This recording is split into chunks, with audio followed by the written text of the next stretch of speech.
Pinagpalang araw po mga kabatang mga kahusay, at aray ako'y magluluto ng kaldaretang ribs ng baboy. At nakabili ako ng ribs ng baboy din sa Pilinbes, Santa Maria, Santo Tomas, Batangas. At yan, nagisa ko ng bawang sibuyas at inilagay ko na po ang ating ribs ng baboy. Ngayon ay inalo-halo ko. At ngayon naman po ay lalagyan ko ng 1,399.1 pieces na pamintang durog at 1,299 powder seasoning. Ayan. Hinalo-halo na natin. Amoy pala ngayong bangunat. Ang sarap na ng ating kalgaritas ng Batangas. Kalgaritas ni Batangkurat. Ngayon po naman ay lalagyan ko po ng oyster sauce, kaunti-kaunti. Worcestershire sauce, nilagyan ko rin. At ngayon po ilang patak ng Maggi liquid seasoning para po mag-balance po ang ating lasa ng kaldaretang Batangas ni Batangkurat. Hinalo-halo. At ngayon po naman ay tatakloban ko. Ayan po ay makukuha natin sa halo at sa taklob. Ang pampasarap po niyan para lumambot at maging tender ang ating ribs ng baboy. Kaldaretang baboy ni Batangkurat. Yan, hinalo, tinakloban, binuksan, hinalo ulay. Ganyan lamang po ang pampasarap. Halo, takip, halo, takip. At yan, kitang-kita nyo naman sa hula. At binuksan ulay, kabangaw.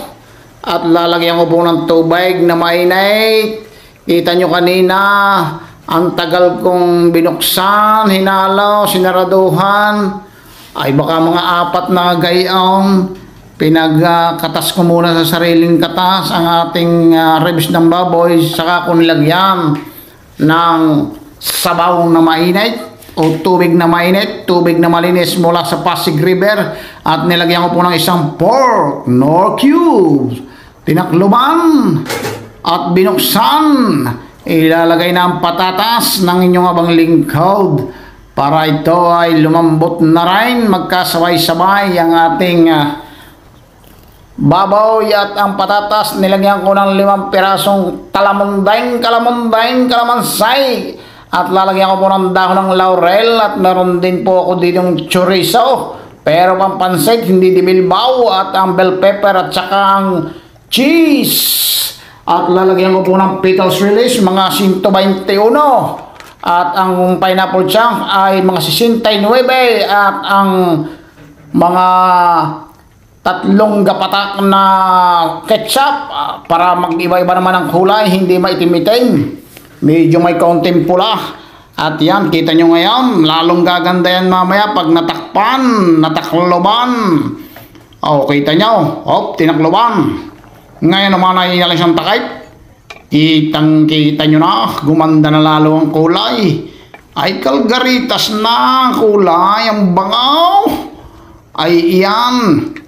Iyan ang pamamaraan ni Batangkurat sa kalgaritas ng ribs ng baboy. At yan, liver spread.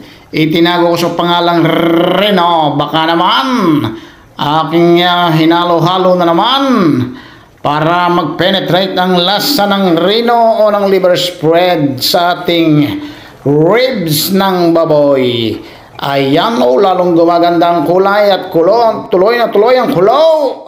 Halaw, tuloy-tuloy ang halaw para balance ang ating pagkakaluto. At ngayon po ay ating titignan na kung malambot na ang patatas. At malambot na nga, ibig sabihin luto na ang baboy niyan at ang luto na rin ang patatas. At atin ang ilalagay ang mga sangkap. Ang ngayon naman po muna ay titimusan natin kung ano po bang ating ilalagay bukod sa ating manay o di kaya ay peanut butter at saka ang ating paborita para mag-balance lalo, lumapaw. Ay kita nyo yan, may sabaw-sabaw ngayon, maya-maya po ilalapot yan. At yan po, kaya na pong giniling ang ating manay. Ngayon naman po ang paborita ay aking dudurugin sa pamamagitan ng aking mga kamay. Iyang ganyan lamang po, ganyan-ganyan lamang. Ito po ang inyong lingkod, si Batang Kurat. Nagsasabing mabuhay po tayong lahat. God bless us all and count your blessings. Mabuhay! At hahaluin po natin ito mga kabatang, mga kahusay. At yan ang bangunal lumapot ng ating kalgaritas ng Batangas. Kalgaritang baboy o ribs ng baboy. At iyan na nga. Sa mga hindi po muna nakaka-subscribe sa aking YouTube channel at FB page, please subscribe my YouTube channel at FB page, Batang Kurat. Ngayon po ititimusan po natin ang lasa. Final countdown. Ito po pinakamahalaga. Bisnaw! Bisnaw! Thumbs up! Suwabing-suwabe ang lasa. Kahusay mga kabatang. At iyan na po. Malapit na, switch off na po natin ng ating kaldaretang butohan.